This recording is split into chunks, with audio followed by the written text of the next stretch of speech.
안녕하십니까. 만나서 반갑습니다. 제가 우리 불자님들께 늘 드리는 이야기가 있죠. 사람으로 태어나기 어렵고 부처님 법을 만나기 어렵다. 근데 우리가 부처님 법을 만난 걸 항상 소중하게 여겨야 된다. 늘 말씀드리죠. 부처님 경전에 이런 내용이 나와요. 부처님께서 제자들과 길을 걸으시다가 부처님 발 아래 개미떼들이 지나가고 있었대요. 지나가는 개미떼를 보면서 부처님이 이와 같이 말씀하셨답니다. 제자들이여, 저 개미가 보이는가? 저 개미떼들이 보입니다. 저 개미들은 과거 칠불, 뭐라고요? 과거의 7 부처님, 석가모니 부처님 기준으로 과거에 7 부처님께서 출현하시기 전에도 뭐였다? 개미였다. 그러니까 여러분 과거에 7분의 부처님이 출현하셨던 과거면 그 시간이 짧겠어요? 길겠어요? 엄청난 과거 전생에서부터 저 과거 칠불, 과거의 7 부처님 전에서부터 저 개미들이 계속 개미로 살아왔다는 거예요. 그러면서 하신 말씀이 앞으로도 헤아릴 수 없는 세월 동안, 시간 동안 저 개미들은 언제 사람의 몸을 받을지 안다 모른다, 알 수가 없다. 그러니 그대들이여, 이번 생에 사람으로 태어났다는 것을 소중하게 다행이다 여기고 이 부처님의 법을 잘 닦아야 된다라는 말씀을 하셨습니다. 그만큼 우리 팔만대장경에 보면 사람으로 다시 태어나는 것에 대한 어려움에 대해서 이야기하고 있습니다. 하지만 사람으로 태어난 것보다 더 어려운 게 사람으로 태어나서 무엇을 만나는 거다? 부처님 법을 만나는 거래요. 그래서 늘 다행이다, 다행이다라는 마음이 있어야 돼요. 무엇을 만나서 다행이다? 부처님 법을 만나서 다행이다. 그래서 우리가 이번 생 이렇게 부처님 가르침을 공부하면서 부처님 법을 배울 수 있고 공부할 수 있다는 것에 대해서 항상 소중하다, 다행이다, 감사합니다 라는 마음을 가지셔야 됩니다. 알겠죠? 우리 중생들이 이 윤회 세상을 돌고 돈대요. 그래서 6가지 세상을 내가 지은 업보 따라 돌고 돈다 해서 6도 윤회라고 부른다. 늘 말씀드렸죠. 지옥, 악귀, 축생, 아슈라, 인간, 천상. 하늘세계 꼭대기에 태어나도 복이 닿으면 또 떨어져야 돼요. 그래서 부처님은 이 윤회 세상이 덧없다, 무상하다 표현하셨고 족쇄라고 표현하셨어요. 뭐라고요? 족쇄. 우리 중생들이 업의 결박, 업의 굴레에 갇혀서 살아가는 것이기 때문에 족쇄라고 표현하셨어요. 윤회를. 그래서 지옥에 떨어지면 수행할 수가 없대요. 왜 수행을 못할까요? 너무 괴로워서 수행을 못한대요. 지옥 세상이. 그 다음에 악귀, 배고픈 굶주린 악귀 세상도 이 악귀계에 태어나면 수행을 한다 못한다? 수행을 못한대요. 왜 못할까요? 너무 배고파서. 그 다음에 축생으로 태어나도 수행을 한다 못한다? 못한대요. 너무 어리석어서. 아슈라 세상에 태어나도 수행하기가 힘들대요. 왜 힘들까요? 싸우고 치고받고 서로가 끊임없이 충돌과 갈등이 있기 때문에 아슈라 세상은 수행하기가 힘들대요. 그래서 우리가 완전 개판을 우리가 이게 무슨 아슈라장이야 이런 표현 쓰잖아요. 그래서 아슈라는 싸움의 신들이에요. 그래서 막 싸운다는 것은 항상 마음에 화가 가득 차 있다는 거거든요. 그래서 수행하기가 쉽지가 않대요. 하늘 세계도 수행하기가 어렵대요. 왜 어려울까요? 너무 즐거워서 쾌락을 누리기 바쁘기 때문에 놀고 먹느라고 수행하기가 힘들대요. 그나마 수행하기가 제일 적당한 곳이 어디다? 인간 세상이래요. 적당한 즐거움과 적당한 괴로움이 뒤섞여 있기 때문에 괴로움에서 벗어나고 영원히 행복하고자 하는 마음을 일으키게 된대요. 그래서 사람만이 종교에 귀의할 수가 있대요. 그래서 수행하기가 가장 좋은 곳이 바로 인간 세상이다라고 해요. 하지만 인간 세상도 업보로 이루어진 세상이기 때문에 이 업보가 너무 두꺼워서 수행이 잘 되는 중생도 있지만 거의 대부분이 수행이 안 돼요. 그 대부분의 중생들은 선업보다 악업을 저지르기가 쉬워요. 그래서 이 인간 세상 중생들을 너무나 안타깝고 가엾게 여기시면서 모든 중생 다 제도하리라. 내가 만든 국토에 태어나면 내가 만든 국토에 태어나는 순간 반드시 깨달음을 얻을 수 있으리라 하면서 부처님이 만드신 최고의 불교대학교, 성불대학교, 우주에서 가장 수행하기 좋은 최상의 세계를 아미타 부처님이 만드셨으니 그 세계를 무슨 세계라고 한다? 극락세계. 그래서 극락세계에만 태어나면 깨달음을 보장받는데요. 제 얘기가 아니에요. 경전에 나오는 말씀이에요. 그러니까 극락세계에 태어나는 순간 이미 깨달음을 얻은 거나 다름이 없대요. 깨달음을 보장받게 된대요. 왜냐? 아미타 부처님, 관세음 보살님, 대세지 보살님을 포함해서 수많은 거룩한 성자들과 함께 살면서 쪽집게 교육을 받는다는 거예요. 그러니 깨달음을 얻지 않을래야 않을 수가 없는 세계가 극락세계예요. 그래서 우리 역대 큰 스님들도 항상 다음 세상 태어날 때 인간 세상 하늘 세계에 태어나기도 바라지 말고 우주 최고의 성불대학교 어디에 태어나기를 바라내라? 극락세계에 태어나기를 바라내라. 극락세계에만 태어나면 반드시 성불을 보장받게 된다.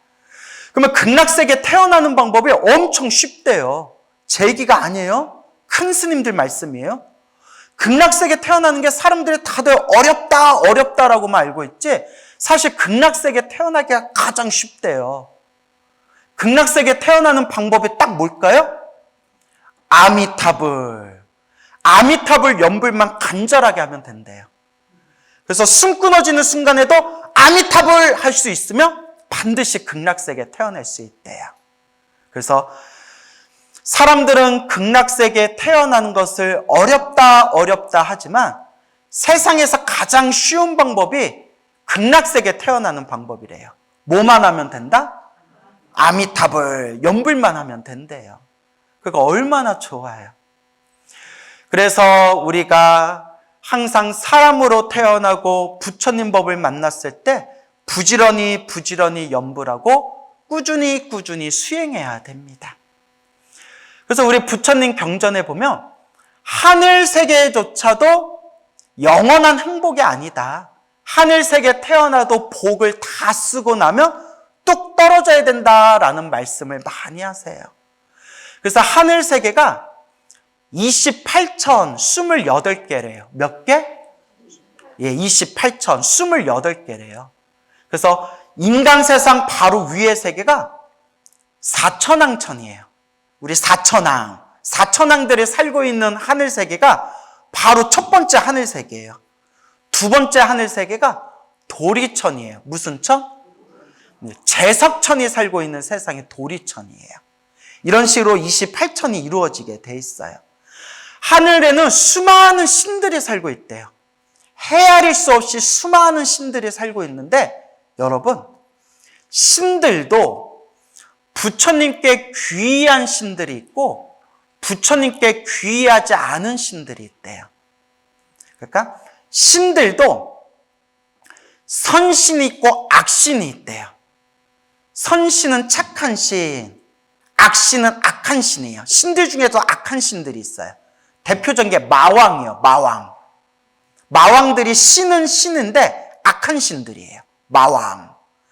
그래서 착한 신들을 선신이라고 하고 악한 신들을 악신이라고 하는데, 선신들 중에서도 부처님께 귀한 신들이 있대요.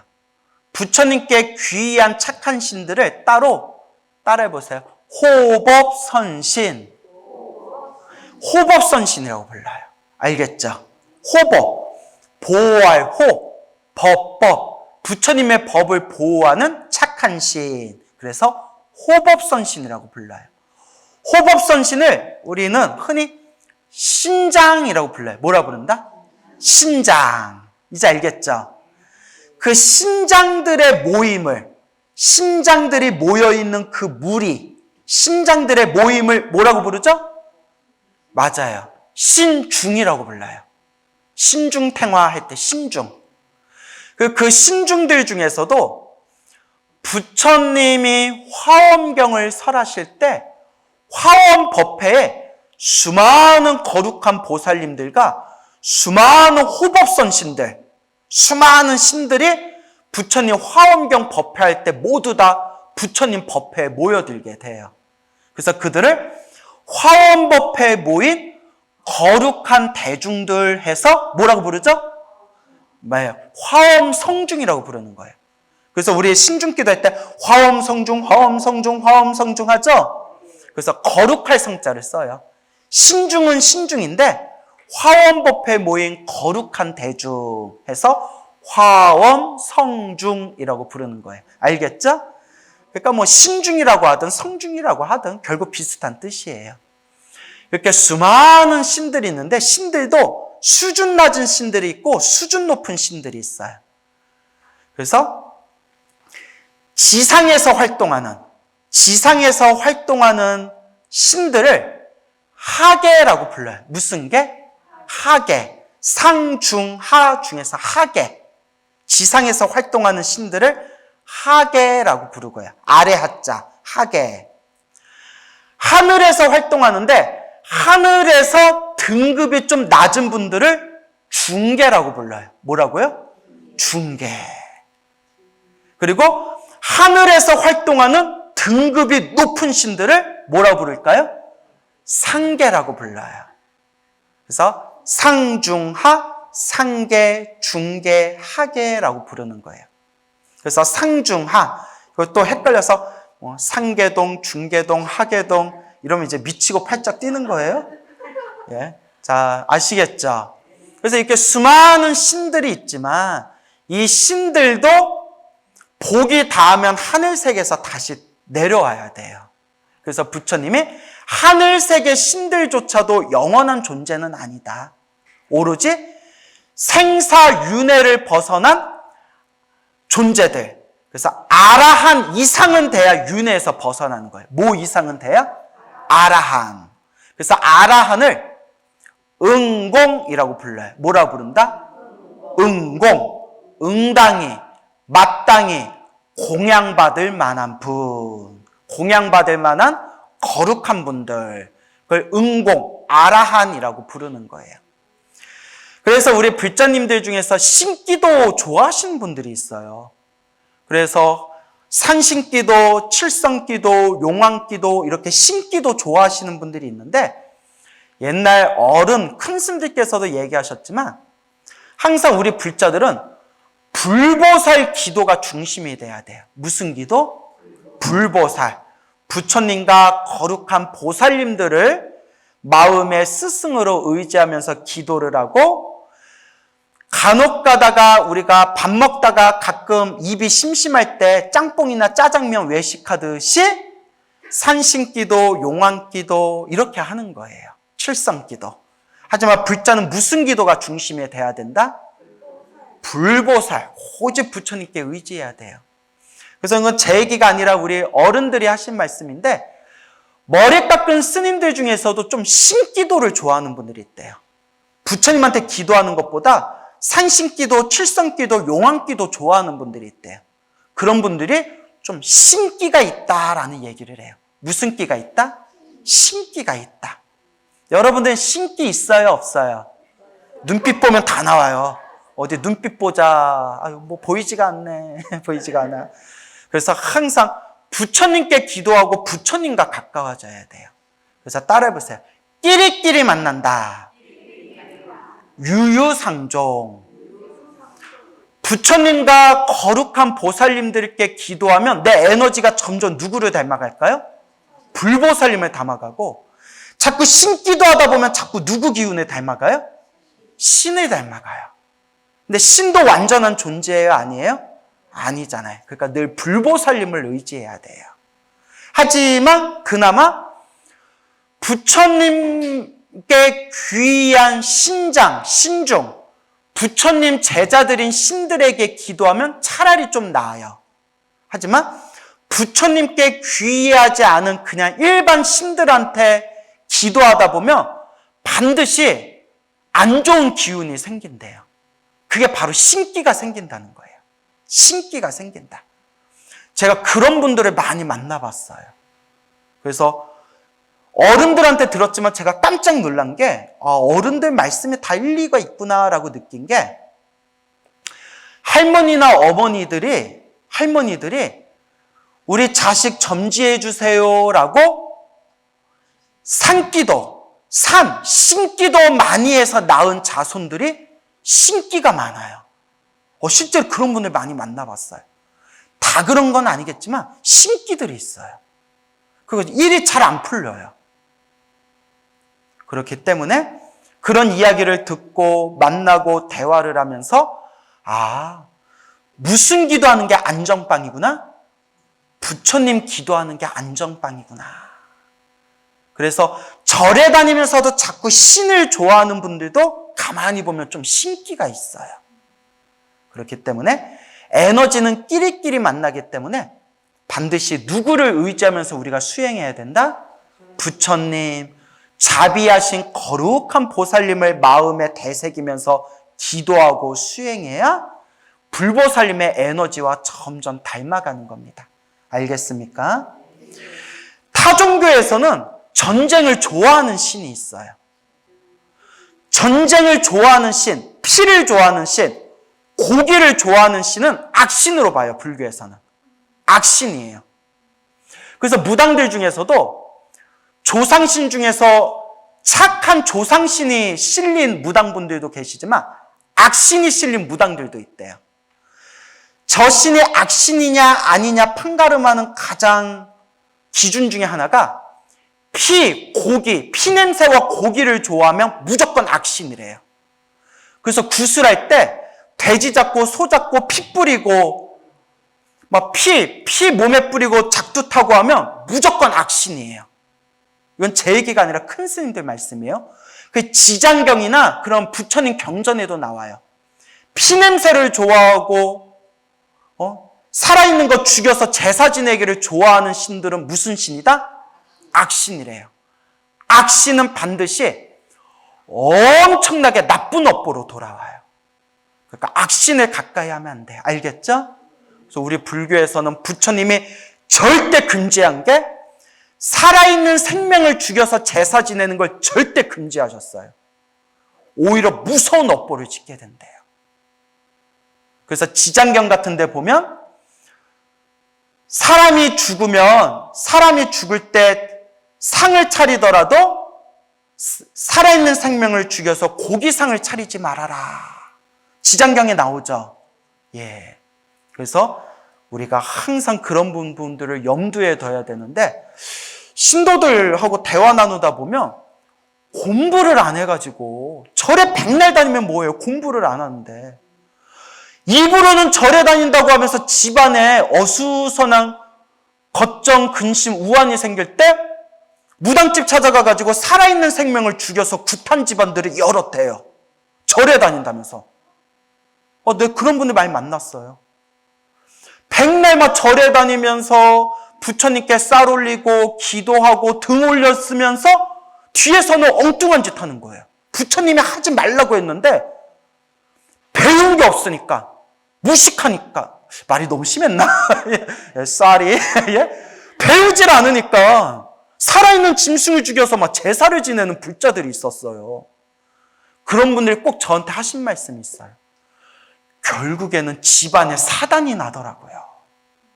그 얘기를 제가 많이 들었어요. 그래서 여러분, 경전 공부를 해야 돼요. 그렇죠, 여러분? 부처님은 우리에게 무엇을 가르쳐 주셨나? 부처님은 모든 중생의 인과 업보를 다 꿰뚫어 보시고 우리가 어떤 복을 지어야 되는지, 어떤 선업을 지어야 되는지, 어떤 공덕을 쌓아야 되는지 어디에 다 나와요? 경전에 다 나와요. 그래서 제가 왕초보 불자들한테 꼭 많이 읽고 공부하라고 권하는 첫 번째 경전이 지장경이에요. 지장경에 보면 인과 업보에 대한 무서움, 살생의 업보에 대한 무서움, 그리고 지장보살을 포함한 불보살님의 자비한 원력, 이런 게 지장경에 자세히 나오잖아요. 그렇죠? 그 지장경이 기초경전이에요. 우리 왕초보 불자들이 어떤 마음으로 닦아야 되나? 기초경전이 바로 지장경이에요. 이거는 제 얘기가 아니라 저도 예전에 지장경을 굉장히 수준 낮은 경전이라고 우습게 봤거든요. 근데 나중에 저 대만 불교 큰 스님들, 팔만대장경을 연구하셨던 대만 불교에 존경받는 중국 불교, 대만 불교 큰 스님들 법문을 보니까 그 팔만대장경, 대승경전, 대승불교를 연구하셨던 큰 스님들이 지장경이 초보불자들이 반드시 공부해야 할 가장 중요한 기초경전이다라고 하시더라고요. 그래서 제가 나중에 지장경을 다시 깊이 읽어보니까 지장경이 이렇게 좋은 내용이 많았구나라고 저 스스로 반성한 적이 있었어요. 알겠죠? 그래서 이와 같이 우리가 이 인과 업보를 무섭게 여기고 부처님의 경전을 올바르게 공부하고, 진정한 불자라면 신에 의지하면 안 돼요. 우리 마음에 반드시 누구를 중심으로 삼아야 된다?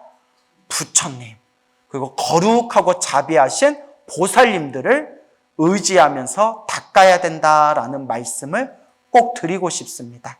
알겠죠? 저 하늘세계 신 중에 제석천이라는 신이 있었어요. 다 들어보셨죠? 제석천이 과거 전생에 우리와 똑같은 사람이었을 때 평생 착한 일을 많이 하면서 복과 선업과 공덕을 많이 닦아가지고 하늘세계 제석천으로 태어났대요. 하늘세계 제석천으로 태어났는데 하늘세계 신들이 수명이 다하면 몇 가지 증상이 일어난대요. 그게 뭐냐? 하늘세계 신들은 머리에 꽃을 꽂고 다닌대요. 뭘 꽂고 다녀요? 꽃! 그래서 꽃, 화관이라고 해요. 꽃으로 만든 모자. 그래서 항상 꽃을 꽂고 다니는데 하늘꽃, 만다라, 마만다라, 만수사와, 마만수사와 같은 하늘세계 아름다운 꽃을 머리에 꽂고 다니는데 여러분들 우리 인간 세계에서는 꽃 꽂고 다니면 돼야 안 돼요? 조심해야 돼요. 특히 날씨 날씨 좀 찌뿌득하거나 비 올 때 꽃 꽂고 다니면 돼야 안 돼요? 큰일 나요, 사람들. 자, 하여튼 꽃을 꽂고 다니는데 하늘세계 신들이 수명이 다하면 꽃이 시든대요. 그러니까 천상세계 복력이 다했다는 거예요. 하늘세계 신들이 꽂고 다니는 꽃이 막 시들어 버린대요. 그리고 몸에서 냄새가 난대요. 하늘세계 신들은 너무나 맑고 깨끗한데 수명이 다하기 시작하면 몸에서 이제 냄새가 난대요. 그리고 옷에 때가 묻는데요. 하늘세계 신들은 옷이 항상 깨끗하고 더럽혀지지 않는데 하늘세계 복이 점점 떨어지면 옷에 뭐가 묻는다? 때가 묻는데요. 그러니까 하늘세계 신들은 몸에서 빛이 나오는데 수명이 닿으면 빛이 점점 어떻게 돼요? 빛이 점점, 광명이 점점 사라진대요. 등등으로 하늘세계 신들이 자기가 이제 수명이 얼마 남지 않았구나라는 것을 알게 된대요. 이거 다 경전에 나오는 거예요. 하나도 제 얘기가 아니에요. 근데 이런 내용이 나와요. 하늘세계 신들은 천안통이 있어서, 무슨 통? 천안통이 있어서 자기가 전생에 뭐였는지를 알 수 있고, 바로 전생에 자기가 무엇이었는지 알 수 있고, 죽은 뒤에 다음 생 무엇으로 태어났는지 알 수 있대요. 그래서 이 제석천이 꽃이 시들고 옷이 더럽혀지고 몸에서 냄새가 나고 몸의 광명, 빛이 점점 줄어드는 걸 느끼면서 내 수명이 얼마 남지 않았구나. 내가 다음 생에 무엇으로 태어날까 하고 다음 생을 딱 비춰봤더니 다음 생 돼지로 태어나더래요. 무엇으로 태어난다? 돼지로 태어난다. 또 다른 책에는 나귀로 태어난다라고도 나와요. 나귀로 태어난다. 어쨌거나 축생으로 태어난다는 거예요. 왜 돼지로 태어날까요? 하도 복을 다 까먹어서. 그래서 이 제석천이 부처님을 찾아갔대요. 사바세계 인간 세상에서 법을 펼치고 있는 부처님을 찾아가서 부처님께 부처님, 제가 일주일 후에 목숨이 다하여 돼지로 태어나는데 부디 저를 구제해 주십시오. 그때 부처님께서 무엇을 가르쳐 주셨냐? 이게 염불의 원형이에요. 염불의 뿌리. 우리는 아미타불, 관세음보살, 지장보살, 염불하죠? 이 염불의 뿌리가 뭐냐면, 따라해보세요. 나무불, 나무법, 나무승. 나무가 귀합니다 라는 뜻이잖아요. 귀불, 귀법, 귀승. 불법성 삼보에 귀합니다. 돌아갈 귀, 의지할 의. 불, 부처님. 법, 가르침. 승, 스님들께 귀합니다. 나무불, 나무법, 나무승. 나무불, 나무법, 나무승. 나무불, 나무법, 나무승. 이걸 계속 염하는 게 염불의 원형이에요. 그래서 제석천왕이 부처님의 가르침을 받아들이고 계속 나무불, 나무법, 나무승. 부처님께 귀의합니다. 가르침에 귀의합니다. 스님들께 귀의합니다. 나무불, 나무법, 나무승을 계속 염하고 염했대요. 이게 바로 삼귀예요. 뭐라고요? 삼귀.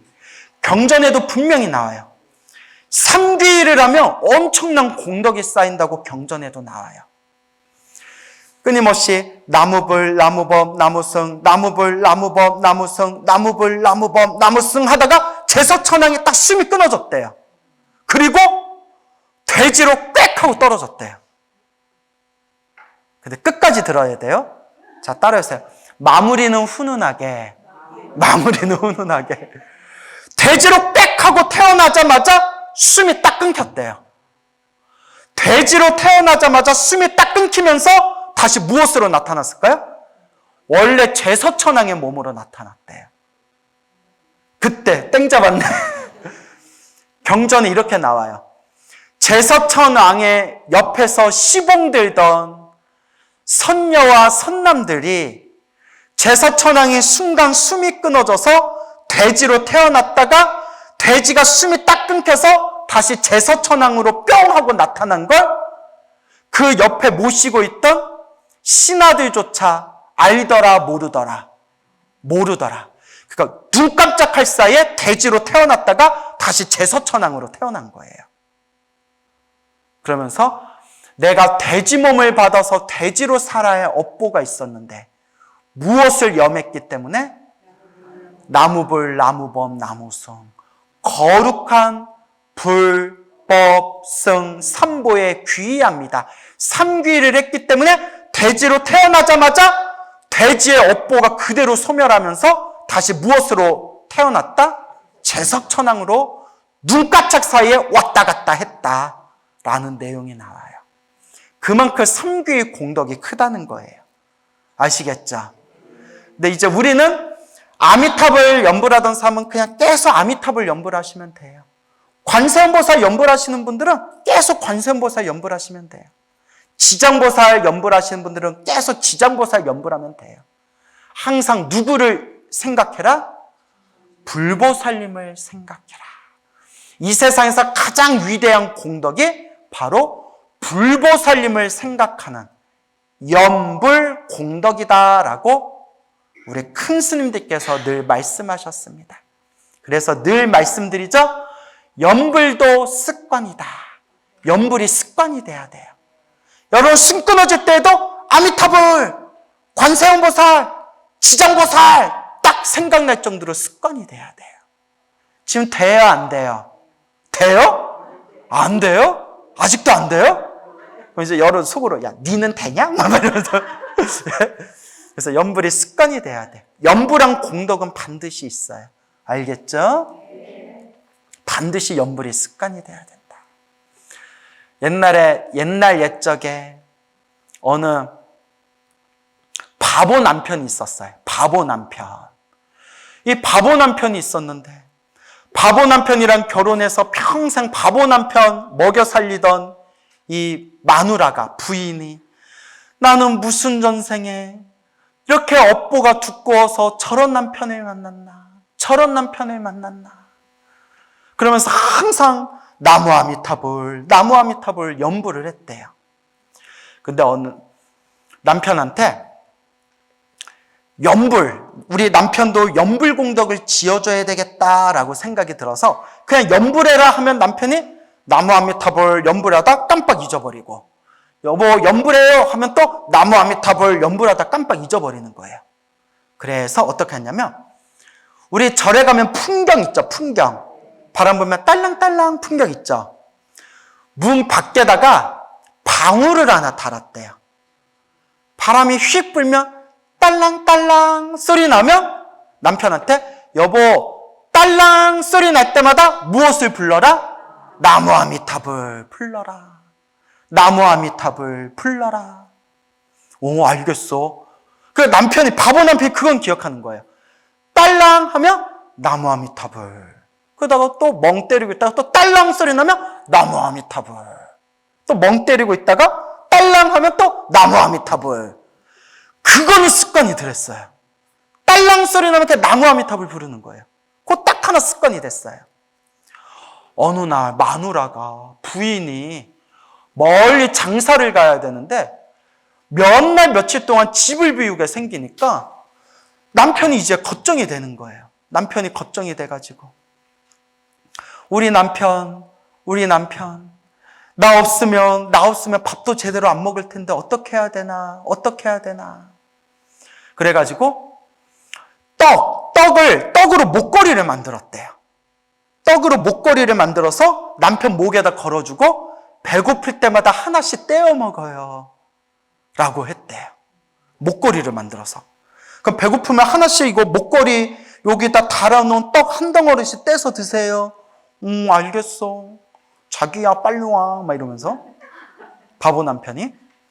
그리고 멀리 장사를 갔는데 아이고 사람 일이란 게 내 마음대로 일이 술술 풀리는 게 아니잖아요.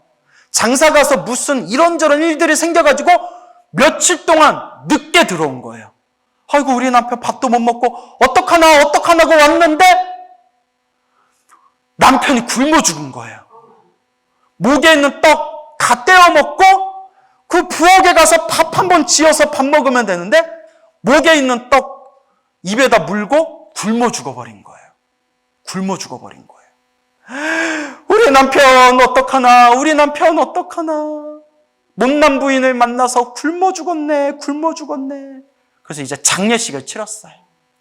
3일장을 하고 장례식을 치러서 관을 이제 땅에다 아이고 하면서 이제 묻으려는데 갑자기 관에서 꽝 소리가 나더래요. 뭐지? 야 열어봐 하고 딱 열어봤더니 죽었던 남편이 깨어난 거예요. 바보 남편이 깨어난 거예요. 부부부 하고 깨어난 거예요. 부인이 그 자리에서 대성통곡을 했대요. 왜 했을까요? 이제 내 팔자 풀리다 했는데 이 인간이 깨어났네. 왜 내 팔자는 이렇게 힘들까 하면서 대성통곡을 했대요. 근데 바보 남편이 제정신이 돼서 돌아온 거예요. 여보 울지 마시오. 내가 돌아왔어. 울지 마시오. 그 마누라는 울면서 네가 돌아와서 우는 거다 인간아. 여보, 그동안 미안했어. 내가 바보로 살면서 나 먹여 살리느라 얼마나 힘들었어. 하더라고요. 깜짝 놀라서 마누라가, 이게 어찌 된 거예요, 여보? 정신이 돌아왔어요. 남편이 믿지 못할 얘기를 하더래요. 자기가 굶어 죽어서 딱 정신을 차려봤더니 염라대왕 앞에 서 있더래요. 염라대왕이 딱 명부를 보더니, 이 어리석은 놈아, 인간으로 태어나기가 얼마나 어려운데, 사람으로 태어났으면 복을 짓고 선업을 지어야지 평생 소돼지처럼 어리석게 짐승마냥 살다가 죽었구나 하면서 이 어리석은 중생을 지옥에 보내거라 이러더래요. 그러니까 이제 자기는 지옥이 뭔지도 모르고 그냥 지옥? 이러면서 옥지를 이제 지옥으로 막 끌고 가더래요. 지옥으로 막 끌고 가서 지옥으로 휙 던져버렸는데 지옥에 딱 떨어지자마자 뭐야 하고 있는데 그때 무시무시한 악귀들이 망나니처럼 칼을 휘두르더래요. 또 한 명이 지옥에 떨어졌구나 하면서 망나니가 칼을 휘두르는데, 여러분 혹시 옛날 무협 영화 보면 망나니들을 휘두르는 칼에 구멍을 뚫어놓고 고리를 달았어요. 아세요? 아유, 그래, 와준 것만도 고마워요. 칼에다 구멍을 뚫어놓고 고리를 달았거든요. 그 칼을 휘두르면 무슨 소리가 날까요? 땡그랑 소리 나요. 악귀가 칼을 흔들면서 칼을 막 휘두르니까 칼에 걸린 고리가 딸랑딸랑 흔들리는 소리에 자기도 모르게 바보 남편이 뭐라고 외쳤어요? 나무아미타불라고 외쳤대요. 그 마누라가 살아있을 때 여보 방울소리 딸랑 들을 때마다 뭐라고 외치세요? 나무아미타불. 딸랑 하면 나무아미타불. 딸랑 하면 나무아미타불. 그게 습관이 들어가지고 악귀가 망나니 마냥 칼을 휘두를 때 칼에서 고리가 땡땡 소리 날 때 자기도 모르게 나무아미타불 외치니까 꽝꽝꽝꽝 하면서 지옥이 무너져 버렸대요. 지옥이 무너지더래요. 염라대왕이 놀래가지고 이게 어떻게 된 거냐, 왜 지옥이 무너지느냐 하고 알아봤더니 그 바보 남편이 지옥에서 뭐라고 외쳤어요? 나무아미타불 외치는 순간 그 염불의 힘에 의해서 지옥이 무너지더래요. 염라대왕이 깜짝 놀래가지고 그 바보 남편을 꺼내다가 미안하오 내가 본인 눈이 없어서 나무아미타불 염불행자를 염불하는 이 불자를 내가 지옥에 떨어뜨렸으니 미안하오 하면서 내가 다시 인간 세상으로 보내줄 테니 열심히 염불해서 극락왕생하시오 하면서 염라대왕이 거지 남편 머리를 딱 만져주는 순간 정신이 어떻게 됐다? 제정신으로 휙 돌아오면서 눈을 딱 떠봤더니 관 안에 있었던 거예요. 그래서 관을 두들겨가지고 깨어나게 되었다라는 불교 설화가 전해지고 있습니다. 믿습니까, 여러분? 순진해라. 근데 저는 믿어요. 실제로 불교 설화에 보면 지옥에 떨어진 사람이 나무아미타불 염불했더니 지옥이 무너지더라라는 얘기가 불교 설화에 많아요. 아미타불을 부르든 관세음보살 부르든 또 지옥에 하면 또 지옥에서 중생을 구제하는 보살님이 누구예요? 지장보살. 지장보살 왜 지장보살인 줄 아세요? 지옥에 떨어진 중생을 내가 다 구제하리라 하고 계약서에다 지장을 찍은 분이에요. 그래서 지장보살이에요. 제 말 뭐가 어야. 자, 그래서 지장보살을 외치든 항상 염불이 뭐가 돼야 된다? 습관이 돼야 된다라는 걸 명심하시기 바랍니다. 알겠죠? 염불은 습관이다. 그래서 불교에서는 하늘색에 태어나는 것도 덧없다고 바라봐요. 불교에서는. 왜냐? 하늘색에 태어나도 내 복이 닿으면 또 떨어질 수밖에 없더라. 그래서 하늘색에서 떨어질 뻔했던 그 제서천왕도 대지로 태어날 뻔한 몸이었는데 무엇을 간절히 불러서? 삼귀, 부처님께 귀의합니다. 가르침에 귀의합니다. 스님들께 귀의합니다. 간절하게 삼귀를 염했기 때문에 돼지의 몸을 순식간에 그 돼지의 업보를 녹여버리고 다시 하늘색의 신으로 태어나게 되었다. 이게 경전의 불교설화에 나오고 있습니다. 그러니까 항상 염불하시기 바랍니다. 알겠죠? 항상 염불하시고 이 염불공덕을 잘 닦아 나아가시고 우리가 항상 우리가 이 깨달음을 얻겠습니다. 깨달음을 얻어서 널리 중생을 제도하겠습니다라는 거룩한 마음을 발언하면서 꾸준하게 수행해야 된다라는 것을 명심하시기 바랍니다. 알겠죠?